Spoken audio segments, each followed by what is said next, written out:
دور نبوی کا جو ایک حج تھا وہ بھی یاد آ جاتا ہے کہ اللہ کے نبی صلی اللہ علیہ وسلم ان وادیوں سے گزرے ہیں، یہاں پہ آپ نے پڑاؤ ڈالا ہے، پھر وہاں پر رہنا. اور ہمارے لیے ایک زیادہ باعث اطمینان بات یہ تھی کہ وہ ذکر، اذکار، دعائیں وغیرہ یہ تو ہوتی تھی، لیکن جو مسائل بندے پہ نام پڑ جائے نا، یہ مفتی ہے، یہ فتویٰ دیتا ہے، یہ عالم ہے، تو اس کے ثواب میں نا میں سمجھتا ہوں کہ ثواب اس کا ڈبل ہو جاتا ہے. بالکل ایسا ہی ہے. لوگ اس سے مسائل پوچھتے ہیں، چھوٹے مسائل، بڑے مسائل، نماز کے، حج کے وغیرہ. تو اس سلسلے میں اللہ سبحانہ و تعالیٰ نے ہم سے یہ کام بھی لیا. لوگ وہ جو تھا گروپ، اس میں نا مسائل پوچھتے تھے، مختلف مکاتب فکر کے لوگ تھے، لیکن مسائل پر وہ اعتماد کرتے تھے. یہ ایک یادگار چیز تھی میرے لیے. اور پھر اللہ تعالیٰ نے وہ حج کرا دی. جزاک اللہ خیر. یہ 2023 میں، یعنی آپ تو ماشاءاللہ ریسنٹلی وہاں سے ہو کے آئے ہیں. مجھے بریک پہ بھی جانا ہے. میں چھوٹا سا ایک سوال مفتی نعمان فاروقی صاحب سے کر لوں. سننے کو ملتا ہے کہ انسان جب حج یا عمرے کے لیے جاتا ہے اور بیمار ہو جاتا ہے تو لوگ کہتے ہیں کہ اس کے گناہ بہت زیادہ ہیں. اس کی کیا حقیقت ہے؟ قرآن و سنت میں تو اس بات کی کوئی دلیل نہیں ہے، بلکہ اگر اس کے برعکس دیکھیں تو یہ ہے کہ اللہ تعالیٰ فرماتے ہیں جب بندہ کوئی بیمار ہوتا ہے نا تو فرشتوں سے پوچھتے ہیں کہ یہ میرا بندہ تھا، اس کو میں نے ایک قید میں رکھا ہے، یعنی بیماری کی قید میں، تو اب میں اسے میں نے اس کے گناہ سارے بخش دیے ہیں. اور دوسری حدیث میں یہ ہے کہ جب کوئی بندہ بیمار ہوتا ہے تو اللہ تعالیٰ شفا دیتے ہیں اسے، تو اس دوران سارے اس کے گناہ معاف کر دیے جاتے ہیں. ٹھیک ہے. تو حج یا عمرہ یہ خود جو ہے گناہ معاف کرنے کے لیے کافی ہے. تو اگر کوئی بیمار ادھر ہو جائے تو مزید سمجھیں جو تھوڑے بہت رہ گئے تھے وہ بھی معاف ہو گئے. بالکل ٹھیک ہے. یعنی کچھ حقیقت پہ نظر آ رہی ہے بات میں کہ کچھ گناہ رہ گئے تھے جس کی وجہ سے بیمار کیا گیا کہ یہ بھی معاف ہو جائے. ہاں یہ بھی معاف ہو جائے. سوال کیا کیا تھا انہوں نے؟ یہ سوال یہ ہے شیخنا کہ کہتے ہیں کہ جو انسان حج کے کر کے واپس آ جاتا ہے اور بیمار ہو جاتا ہے، حج کے بعد بیمار ہو جاتا ہے، تو کہتے ہیں کہ اس کے گناہ بہت زیادہ تھے. اچھا، یہ مختلف لوگوں کے نا مختلف یہ نظریے ہوتے ہیں. ہمارے ہاں یہ سمجھا جاتا ہے کہ جو شخص حج کرے یا عمرہ کرے اور پھر بیمار ہو جائے، اس کا یہ مطلب ہے کہ اس کا حج قبول ہو گیا. ہمارے ہم یہی ہے، اس کا حج قبول ہو گیا، اس کا عمرہ قبول ہو گیا. تو یہ کیا شرعی حیثیت اس کی ٹھیک ہے؟ یہ بھی ایک حسن ظن ہے، نیک فعلی ہے جو جی. جزاک اللہ خیر. ناظرین چھوٹا سا وقفہ لیتے ہیں، وقفے کے بعد انشاءاللہ حاضر ہوتے ہیں. میں جنت کی ٹھنڈی ہواؤں میں ویلکم بیک ناظرین. یہ پروگرام جاری ہے اور ہمارے ساتھ مفتیان کرام موجود ہیں. ٹیلی فون کالز کے ذریعے بھی آپ سوالات اپنے پوچھ سکتے ہیں، مسائل کے حوالے سے آگاہی حاصل کر سکتے ہیں. جن چیزوں میں آپ کو کنفیوژن ہے، کل عرفات کا دن ہے، اسی طرح حج کے مسائل ہیں، جو لوگ وہاں پہ ہمیں دیکھ رہے ہیں عرفات کے میدان سے یا منا کے میدان سے یا مکہ مکرمہ سے یا دنیا بھر سے، سبھی کالز کر کے ہمیں جوائن کر سکتے ہیں اور اپنے جو دینی رہنمائی ہے اس کے لیے رجوع کر سکتے ہیں. ہمارا ٹیلی فون نمبر ہے 04211170000 یعنی 04211170000. اس نمبر پر اور یوٹیوب کمنٹس کے ذریعے بھی آپ اپنے جو مسائل ہیں وہ ہمارے ساتھ شیئر کر سکتے ہیں. میں انہی مسائل کی طرف آتا ہوں جو ہمیں یوٹیوب کے ذریعے پوچھے گئے ہیں. خواب کی تعبیر پوچھنا کیسا ہے اور شگن والے یا سگن والے خواب کی نشانی کیا ہوتی ہے؟ مفتی نعمان فاروقی صاحب فرمائیے گا. جی، خواب پوچھنا ایسا ہے کہ نبی کریم صلی اللہ علیہ وسلم جب فجر کی نماز پڑھاتے تھے تو آپ صحابہ کرام رضی اللہ عنہم کی طرف جب اپنا رخ انور فرماتے جی تو آپ پھر فرمایا کرتے تھے کہ مجھے اپنے خواب بیان کرو. جی. پھر آپ صلی اللہ علیہ وسلم اس کی تعبیر بتاتے تھے. تو یہ یعنی آپ کی مبارک زندگی میں یہ آپ کا ایک معمول تھا. تو اس کا مطلب ہے کہ تعبیر جاننا یہ بالکل جائز ہے. اور تعبیروں میں نہ کچھ بتایا جاتا ہے. تو اگر ہم وہ خواب بیان ہی نہ کریں تو پھر ہم کیسے جان پائیں گے کہ اس میں کیا ہمیں بتایا گیا ہے؟ کیونکہ بعض اوقات ہم سمجھ رہے ہوتے ہیں کہ یہ غلط کام ہوا ہے، خواب میں جو دیکھا ہے یہ غلط ہے، یہ ایسے ہے یا ویسے ہے، لیکن وہ اس کی تعبیر بڑی شاندار ہوتی ہے. ایک شخص نے دیکھا کسی کے بارے میں نا کہ وہ مسجد میں پیشاب کر رہے ہیں. ٹھیک. اچھا، وہ جو تعبیر کرنے والے تھے نا تو انہوں نے بڑی شاندار تعبیر کی جی کہ اللہ تعالیٰ آپ کو بیٹا دے گا اور وہ بڑا نیک ہوگا، مسجد سے اس کا دل لگا ہوگا۔ اب بظاہر پیشاب کرنا مسجد میں کتنی عجیب سی خواب لگتی ہے، لیکن اس کی تعبیر اور واقعتاً ایسے ہوا۔ صحیح ان کو جو اللہ نے بیٹا دیا وہ اب بھی موجود ہیں اور بڑے نیک انسان ہیں، مسجد میں ان کا دل لگا رہتا ہے، مسجد میں رہتے ہیں۔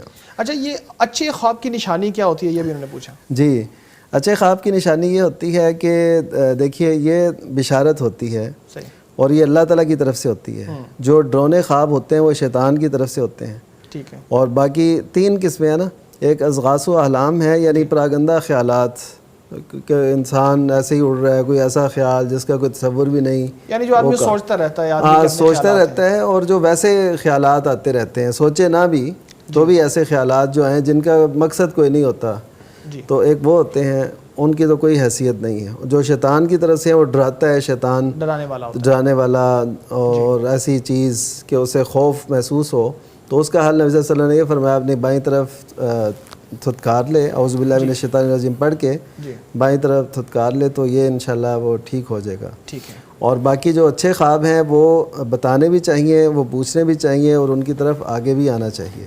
بالکل ٹھیک ہے جی، جزاک اللہ خیر جی۔ اگلے سوال کی طرف بڑھتے ہیں۔ فرماتے ہیں جی، نماز میں سلام پھیرنے کے بعد بات کرنے سے نماز کیا ٹوٹ جاتی ہے؟ مولانا آپ فرمائیے گا۔ مجھے سوال ہی سمجھ نہیں آ رہی ہے اچھا، کہ نماز سلام پھیرنے کے بعد بات کرنے سے، میرے خیال میں وہ کہنا یہ چاہتے ہیں کہ کہنا یہ چاہتے ہیں نماز کے بعد ذکر و اذکار کرنے سے پہلے کوئی اپنی باتیں شروع کر دے آدمی۔ اچھا، میرے خیال میں جی یہی ہے یہی سوال۔ مجھے جو سمجھ آئی ہے وہ مفتی عبدالولی صاحب فرمائیے۔ ہاں اس طرح ہے کہ ایک شخص ہے، اس کو یہ خیال آیا کہ یہ نماز مکمل ہو گئی ہے، ٹھیک ہے، 2 رکعت پہ 3 رکعت پہ اس نے سلام پھیر دیا، ٹھیک ہے، اب باتیں بھی کر لی، اب اس یاد آیا کہ 1 رکعت تو رہ گئی ہے یا 2 رکعتیں رہ گئی ہیں، اب یہ کھڑا ہوتا ہے مزید 2 رکعتوں کو پورا کرنے کے لیے، 1 رکعت جو رہ گئی ہے، تو اس نے تو باتیں کی ہے، سلام پھیرنے کے بعد باتیں کی ہے، ان باتوں کی وجہ سے نماز فاسد ہو جاتی ہے کہ نہیں ہوتی؟ اگر یہ مقصد ہے تو اس کا جواب یہ ہے کہ اس طرح کی باتوں سے نماز فاسد نہیں ہوتی، بلکہ یہ تو نبی صلی اللہ علیہ وسلم کے زمانے میں آپ صلی اللہ علیہ وسلم نے 4 رکعت والی نماز 2 رکعت کر کے 2 رکعت پڑھائی، ٹھیک ہے، تو وہ پھر سلام پھیر کے نا سامنے جو ایک ستون تھا اس کی طرف ٹیک لگایا، جیسے ایک غصے کی حالت میں ہے، تو کسی نے بھی نا جرأت نہیں کی کہ یہ نماز 2 رکعت ہو گئی ہے، کیا یعنی وہ ہیبت اور عمر رضی اللہ عنہ موجود تھے، ابو بکر رضی اللہ عنہ وہاں پر موجود تھے، تو ایک صحابی جسے ذوالیدین کہا جاتا تھا، اس نے کہا کہ اے اللہ کے رسول، یہ نماز کم ہو گئی ہے، رکعتوں میں کمی آ گئی ہے، یا آپ بھول گئے ہیں؟ جی، تو اللہ کے نبی صلی اللہ علیہ وسلم نے فرمایا نہ نماز کے اندر کمی آئی ہے اور نہ ہی میں بھولا ہوں۔ پھر آپ صلی اللہ علیہ وسلم کو کچھ تھوڑی سی نہ تشویش لاحق ہوئی، تو صحابہ سے پوچھا کیا ذوالیدین سچ کہہ رہا ہے؟ تو پھر صحابہ نے کہا جی ہاں، آپ نے 2 رکعت نماز پڑھائی۔ پھر اللہ کے نبی صلی اللہ علیہ وسلم نے رخ پھیرا اور 2 رکعت مزید پڑھا کے پھر سلام پھیر دیا، سجدہ سہو کر کے، سجدہ سہو کر کے 2 سلام پھیر دیے، تو اب یہ باتیں ہو گئی ہیں درمیان میں، لیکن نماز ختم نہیں ہوئی۔ تو یہ باتیں اصلاح نماز کے لیے ہے یا بنا پر عدم علم کی سرزد ہو چکی ہیں، تو اس سے نماز فاسد نہیں ہوتی۔ جزاک اللہ خیر۔ اچھا، ویسے بھی اگر یہ مقصد نہ ہو اور سوال یہ ہو کہ نماز ختم کرنے کے بعد ذکر اذکار سے پہلے اگر کوئی بات چیت کر لے تو کوئی حرج نہیں، اس میں کوئی حرج نہیں، اور نماز مکمل ہے، نماز سلام پھیرنے کے ساتھ ہی مکمل ہو گئی ہے۔ ہاں جی، یعنی سلام پھیرتے ہی اٹھ جائے، دوسرے کام جو چاہیں، اور تحلیل و تسلیم، نماز کی تحریم اللہ اکبر سے ہے اور اس کی تحلیل جو ہے نا وہ السلام علیکم ورحمۃ اللہ سے ہے۔ اس کے بعد یہ نماز سے نکل گئے، اب وہ بات کرے، ذکر کرے، اذکار کرے، دعائیں مانگے، اس کی اپنی مرضی ہے۔ جزاک اللہ خیر جی۔ ہم اپنے جو حج کے موضوعات ہیں اس کی طرف بھی چلتے ہیں، تو اس حوالے سے بھی ایک سوال ہے کہ جو حج کے دوران نمازیں پڑھی جاتی ہیں، کیا ان کو قصر کے ساتھ پڑھنا چاہیے یا ان کو مکمل کر کے پڑھنا چاہیے؟ اس حوالے سے فرمائیے گا۔ جی، جو حج کے ایام میں مثلا منا میں جو نمازیں پڑھی جاتی ہیں، عرفات میں، مزدلفہ میں، یہ نمازیں تو قصر کے ساتھ ہی پڑھی جائیں گی۔ منا کے اندر رہتے ہوئے اہل مکہ بھی وہ بھی قصر کر کے ہی پڑھیں گے۔ یہ اللہ کے نبی صلی اللہ علیہ وسلم کی سنت ہے، اور یہی طریقہ ابو بکر صدیق رضی اللہ عنہ کا تھا، یہی طریقہ عمر رضی اللہ عنہ کا تھا، یہی طریقہ دیگر صحابہ کرام کا تھا۔ وہ عبداللہ بن مسعود رضی اللہ تعالیٰ عنہ فرماتے ہیں کہ عثمان رضی اللہ عنہ نے نا بعد میں 4 رکعت نماز پڑھائی، تو انہوں نے پیچھے نماز پڑھی، لیکن بتا دیا کہ اللہ کرے کہ میری وہ 2 رکعتیں قبول ہو، 4 کے بجائے 2 ہی قبول ہو۔ والخلاف شر ہاں جی، اور پھر کسی نے کہا کہ آپ پڑھ بھی رہے ہیں، امیر کے پیچھے نماز بھی پڑھ رہے ہیں اور ساتھ یہ بھی کہہ رہے ہیں، تو پھر نہ پڑھو۔ تو انہوں نے کہا الخلاف شر، بہت خوبصورت، اختلاف پیدا کرنا بالخصوص حاکم اور محکوم اور رعیت کے درمیان اس طرح کا اختلاف پیدا کرنا یہ شر ہے۔ یہ میرے امیر ہے، اس کے پیچھے میں نماز پڑھوں گا، لیکن جو مسئلہ ہے مسئلے کو چھپایا نہیں، مسئلے کو بھی واضح کر دیا اور نماز بھی پڑھی۔ تو یہ مسلمانوں کا، اہل ایمان کا یہ طریقہ ہے کہ وہ حاکم کے خلاف نہ تو خروج کرتے ہیں، نہ بغاوت کرتے ہیں، اور نہ ہی ان کے خلاف کوئی شور و شغب کرتے ہیں، لیکن جو مسئلہ ہوتا ہے اس پہ خاموش نہیں رہتے۔ ابو سعید خدری رضی اللہ تعالیٰ عنہ، وہ صحیح مسلم کی حدیث ہے، وہ مروان نے کیا کیا کہ خطبے کو مقدم کیا نماز عید پر، تو کسی نے کہا کہ یہ نہیں ہے طریقہ، آپ پہلے نماز پڑھائے اس کے بعد خطبہ عید دے۔ تو اس نے کہا نہیں، اب ہم ایسے کریں گے، لوگ پھر بیٹھتے نہیں ہیں۔ ابو سعید خدری رضی اللہ عنہ نے کہا اس شخص کی ذمے جو فریضہ تھا، جو ذمہ داری تھی، وہ اس نے پوری کر لی، لیکن وہ بندہ بھی وہاں سے نہیں نکلا، بندے نے بھی اسی مروان ابن الحکم کے پیچھے نماز پڑھی، ابو سعید خدری نے بھی ادھری نماز پڑھی، شر پیدا نہیں کیا، لیکن جو بات حق تھی وہ بھی بتا دی۔ بہت خوبصورت، بہت اعلیٰ۔ اچھا مولانا یہ فرمائیے گا، جو عرفات کے میدان میں ہم جو ذکر اذکار کرتے ہیں اس حوالے سے کہ کون سا ذکر اس حوالے سے سب سے زیادہ افضل ہے، اور جو نمازیں ہیں اس دن کی ان کو کیسے ادا کیا جاتا ہے؟ نمازیں تو وہی بتایا، ظہر اور عصر اکٹھی کرنی ہے۔ ٹھیک ہے، تو دعا وہی جو انبیاء کا ذکر ہے، ہاں جی، لا الہ الا اللہ وحدہ لا الہ الا اللہ وحدہ لا شریک لہ لہ الملک وله الحمد وله كل شيء، وہی جو نماز کے بعد ذکر ہے وہی ہے۔ البتہ یہ کیونکہ ہم پاکستان کے لوگ وہاں جاتے ہیں، وہاں خیموں میں یہ بحث بماسا شروع ہو جاتا ہے۔ خیموں میں وہ کہتے ہیں کہ جب امام کے پیچھے پڑھیں گے نا تو پھر تو ہم قصر کریں گے، لیکن جب وہ خیموں میں پڑھتے ہیں نا پھر بعض احباب پوری پڑھتے ہیں۔ ٹھیک ہے، تو وہ جیسے وہ حضرت عثمان کا جو واقعہ رضی اللہ تعالیٰ عنہ کو بنایا، اس میں طولہ کما طولت عائشہ، حضرت عائشہ رضی اللہ تعالیٰ کا یہ موقف تھا کہ قصر کرنی ہے قصر کر لی جائے، پوری کرنی ہے تو پوری کر لی جائے، ان کا یہ موقف تھا حضرت عائشہ رضی اللہ تعالیٰ عنہ کا۔ تو وہاں یعنی کہ اختلاف پیدا کرنا مناسب نہیں ہے، مطلب خیمے میں بھی اگر کوئی آپ سمجھتے ہیں کہ وہ پوری پڑھا رہا ہے، کوئی آدمی پوری پڑھا رہا ہے، تو وہاں شور نہ کریں، تو کہیں کہ اپنے علیحدہ 2 پڑھ لی جائیں، تو یہ الگ ہے۔ لیکن ہمارے اکثر وہاں چونکہ پاکستان کے گروپ جاتے ہیں نا، اس میں مختلف قسم کے عقائد کے لوگ ہوتے ہیں، وہاں اکثر یہ معاملہ پیش آتا ہے کہ وہ کہتے ہیں کہ ہم نے امام کے پیچھے قصر پڑھنی ہے، جب ہمارا اپنا امام ہوگا ادھر ہم پوری پڑھیں گے۔ ٹھیک، حالانکہ قصر ہی کرنا چاہیے، بہتر ہے۔ صحیح۔ اب تو وہاں پہ فیسلٹیز ایسی بھی موجود ہیں کہ خطبہ تو کم از کم لائیو سن سکتے ہیں، ریڈیو کے اوپر آ رہا ہوتا ہے، ٹیلی ویژنس کے اوپر آ رہا ہوتا ہے، موبائل کے ذریعے سن سکتے ہیں، بلکہ اب تو یہ سروس بھی پیغام ٹی وی بھی پرووائڈ کر رہا ہے کہ لائیو اردو ترجمہ ہوتا ہے، اور اسی طرح ڈفرینٹ زبانوں میں وہاں پہ ایف ایم کے اوپر بھی آپ چلا کے سن سکتے ہیں۔ مفتی نعمان فاروقی صاحب، میں آپ کی طرف آتا ہوں، تو قرب الہی اور جو عرفات کا دن ہے بالخصوص، اس حوالے سے آپ فرمائیے گا کہ ان دونوں کو کیسے لے کے چلنا چاہیے، یا اس کو کیسے استعمال کرنا چاہیے کہ قرب الہی بہترین طریقے سے حاصل ہو جائے؟ اچھا، اصل میں دیکھیے، بندے اور خالق کے درمیان جو چیز حائل ہے نا وہ گناہ ہے۔ بہت خوب۔ ہمارے اور ہمارے خالق کے درمیان جو چیز حائل ہے، جو ہمیں اس کا قرب نہیں لینے دیتی، یہ سعادت ہم سے دور رہتی ہے، وہ ہمارے گناہ ہیں۔ جس طرح حدیث میں بھی ہے ایک دعا میں کہ وہ گناہ جو میرے اور تیرے درمیان حائل ہیں ان سے پناہ مانگتا ہوں۔ اس کا مطلب ہے کہ گناہ ہمارے اللہ کے درمیان حائل ہوتے ہیں، تو جس قدر یہ کم ہوتے جائیں گے اسی قدر اس کا قرب ملتا جائے گا۔ اور یہ جو عرفہ کا دن ہے، اس حوالے سے تو اللہ تعالیٰ کا خصوصی ایک پیکیج ہے کہ اعلان ہے کہ اللہ تعالیٰ جتنے اس دن میں بندوں کو گناہوں سے معاف کرتا ہے، جہنم سے رہائی نصیب کرتا ہے، اتنے اور کسی دن میں نہیں کرتا. کسی دن میں نہیں کرتا. ٹھیک ہے. تو اس کا مطلب ہے وہ جو رہائی ہوتی ہے نا، وہ گناہوں سے بخشش کی صورت میں ہوتی ہے.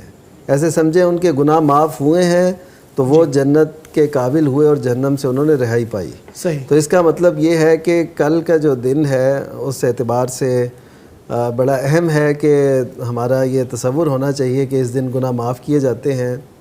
ٹھیک. اپنی تاریخ کو دیکھیں تو 9 ذی الحجہ اور یہ دیکھیں تو کل ہے. تو اس اعتبار سے بہرحال یہ اس دن کی اہمیت، یوم عرفہ کی اہمیت، وہ جو بھی سمجھتے ہوں، ہمارے اہل علم میں اختلاف ہے جیسا کہ، تو جو بھی دن ہے اس میں اللہ تعالیٰ گناہ معاف فرماتے ہیں. تو اس دن میں ہمیں خصوصی کاوش کرنی چاہیے کہ ہمارے گناہ معاف ہو جائیں، توبہ کی جائے، اللہ سے بخشش مانگی جائے اور اللہ کا قرب حاصل کیا. بہت شکریہ، بہت شکریہ. ہمارے پروگرام کا وقت ختم ہو گیا ہے. آپ حضرات کا، مولانا نجیب اللہ طارق صاحب، بہت شکریہ. آپ تشریف لائے فیصل آباد سے اس پروگرام کے لیے. اللہ تعالیٰ آپ کے درجات کو بلند فرمائے، آپ کا آنا مبارک فرمائے اور یہاں آپ کا بیٹھنا مبارک فرمائے. جزاک اللہ خیر. بارک اللہ فیک. مفتی عبدالولی صاحب روزانہ ہی ہمارے ساتھ ہوتے ہیں، بہت زیادہ استفادہ کرتے ہیں آپ سے. اللہ تعالیٰ آپ کو جزائے خیر عطا فرمائے. مفتی نعمان فاروقی صاحب، آپ بھی ہمارے ساتھ رہتے ہیں. اللہ تعالیٰ آپ کو خوش رکھے اور درجات بلند فرمائے. ناظرین، آج کا دن حج کی ابتدا کا دن ہے اور کل عرفات کا دن ہے. حجاج کو دیکھیے بھی اور دعائیں بھی کیجئے کہ اللہ تعالیٰ ان کے حج کو قبول فرمائے، اور جتنے دیکھنے والے ہیں، دل میں چاہت رکھنے والے ہیں، اللہ سب کو بار بار وہاں پہ حاضری اور حج نصیب فرمائے اور حجاج کرام سے ان کا حج قبول فرمائے. اور دعائیں کیجئے ساری امت اسلامیہ کے لیے. اور کل کا دن جو خصوصی دن ہے اس میں روزہ بھی رکھیے اور اللہ سے دعائیں کیجئے کہ 2 سال کے گناہ معاف فرما دے، جیسا کہ نبی اکرم صلی اللہ علیہ وسلم کی حدیث مبارکہ میں آتا ہے. مجھے اجازت دیجیے، انشاءاللہ کل آپ سے ملاقات ہوتی ہے. السلام علیکم ورحمۃ اللہ وبرکاتہ. لبیک اللہم لبیک، حرم کی مقدس فضاؤں میں گم ہوں میں، جنت کی ٹھنڈی ہواؤں میں گم ہوں، حرم کی مقدس فضاؤں میں گم ہوں.